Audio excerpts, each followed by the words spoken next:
Good morning, class. So today we are talking about science. We're going to be talking about how to solve our questions, and this will be done through our scientific method. I want to start with a clip, and we're going to just watch this and we'll focus on what she's saying. Why are kitties orange? Why do I have to go swimming before my sisters? Why do people put their nose in the garden? Why my feet cold and fall? Why do people know how water come and some people don't? Oh, curly. Yeah. These are my questions. So, as you can see, this little girl has a lot of questions. And in our life, we have questions and we want to get them answered.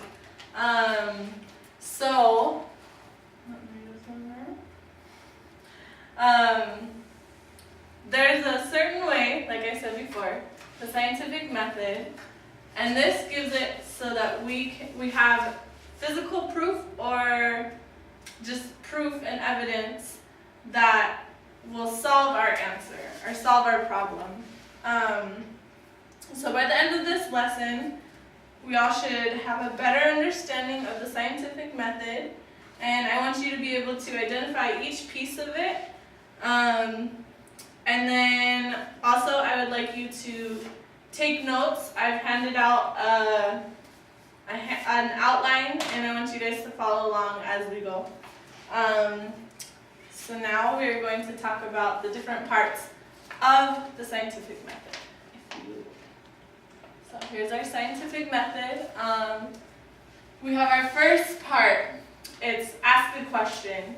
It could be any question like, why are kittens orange? Or why are my feet cold and fall? So this says, what do you want to know about the world? Why do you want to know it? And how can science help you answer this question? So that's our first step. We need to just develop a question about anything in our life. It doesn't have to be only in science class, but it can be with, like, why are the leaves outside green? And we can, through this due process, we can solve that problem. So the next step is to do our research. So we have to, if you'll do the next one, it says, see if anyone else has asked this question, research similar questions, and ask for others' advice.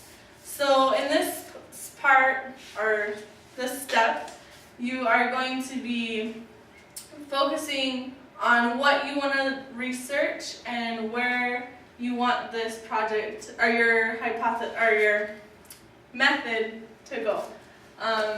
So after you have researched into it a little bit more, you're going to form a hypothesis. So what a hypothesis is what you think the answer will come, or to your question is, or why do you think it's the answer, and can you predict, or can your prediction be tested? So what it is an educated guess. You say, I think trees are green, or the leaves are green because of the grass is green, or something like that. You can make your educated guess, and from that, we're going to test it for the next spot. Our next step is testing what your educated guess is. So it's an experiment where you do it continually to achieve an outcome, and it says to perform your experiment carefully and record your data.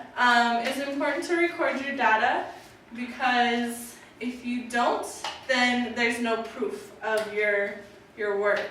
So you need to record your data as you continue your experiment. And then the step 5 is to analyze your You're going to make charts and graphs, and we're going to compare the data of others. So if anyone else has done this experiment, we're going to compare their data and see if the data fits your hypothesis. And then now we have draw our conclusion. So what did you learn from the experiment? Why was your hypothesis correct or incorrect? Because there does come a time when your hypothesis will be incorrect. And that last one, I did not see, sorry.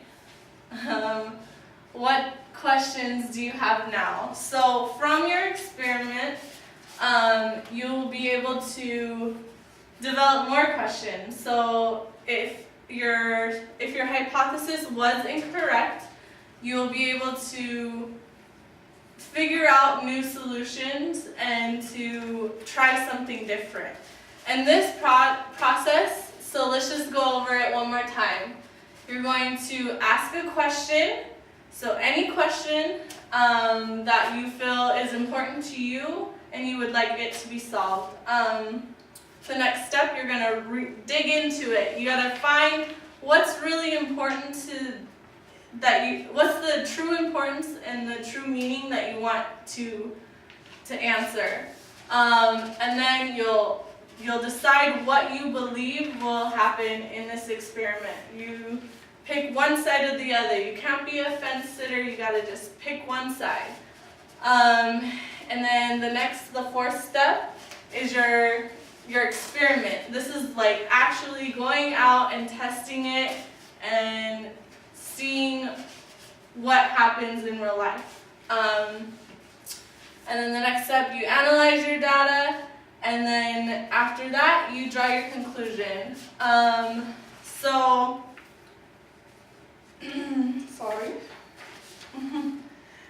I just want to show a quick clip of a real life situation.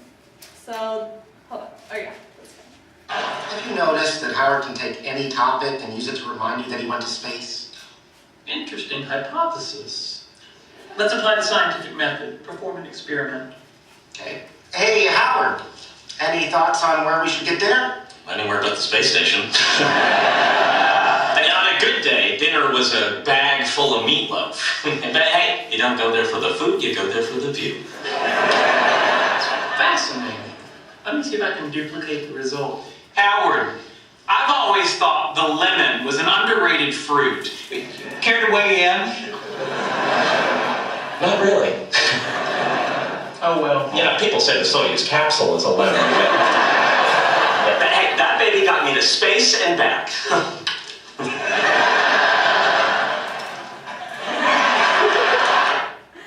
Okay, so let's just go over that a little bit. Don't get it. So what were some things that we saw? Just yell out. You're allowed to talk right now. You could just yell out some things.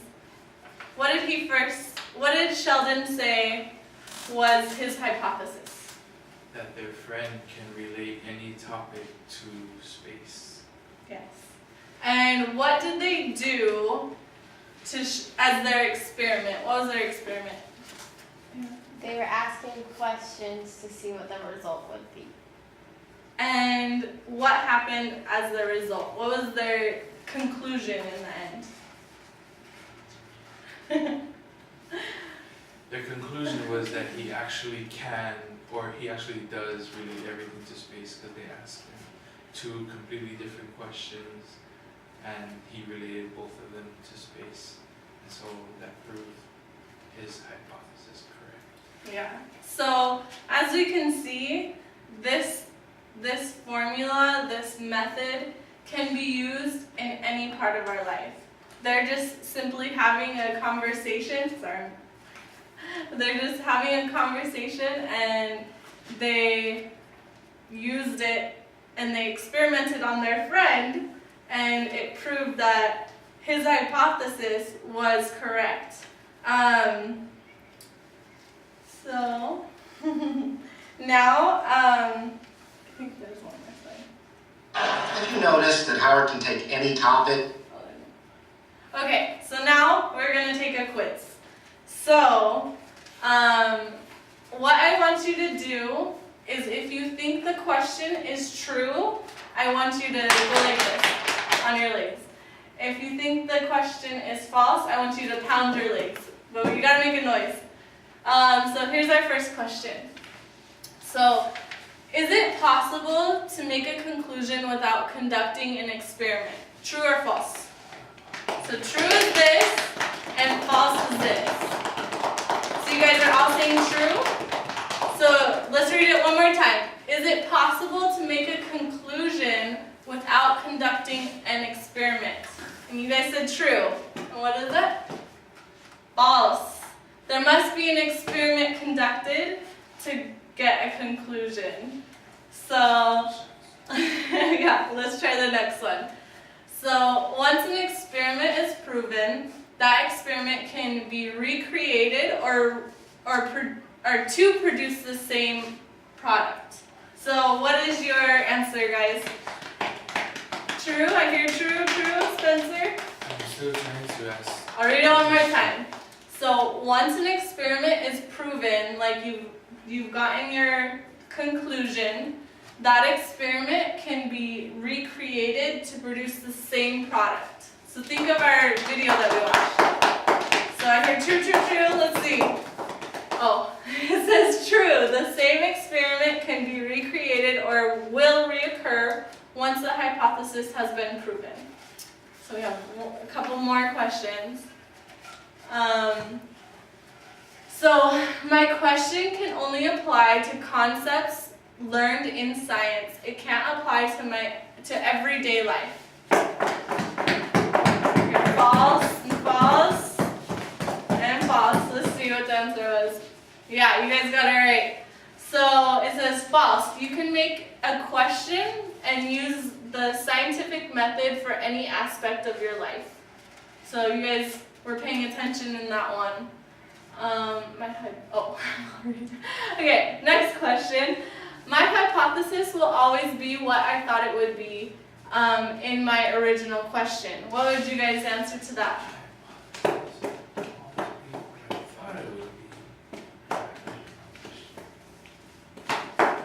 So we got 2 falses and 1 true. Can we see the? Okay, so the correct answer is false.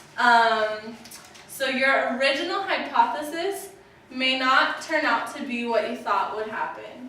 So just because you feel that the leaves outside are green because it matches with the grass, that may not be right. So through the experiment and through trial and error, you'll find out that your original hypothesis may not be correct. So now what I would like you to do, we're going to create 3 questions for an experiment that we would like to do. And I want you to think of any type of question. It can be in your life, it could be in science, it could be in English, it can be any aspect of your life, and I would like you guys to look at your notes that you wrote down and think of 3 questions, and I'll give you some minutes to think about it. So while you're writing, just remember that the scientific method is a useful tool to help you have power behind your ideas. It will give you proof and it will give you a stronger validity of what you believe or what you have a question to. I would like to thank you guys for your participation in our tests and in your note-taking. And when we come back from recess, we're going to conduct an experiment. We'll choose 1 or 2 from what your questions were, and we will get on that. Thank you guys, and I'll see you later.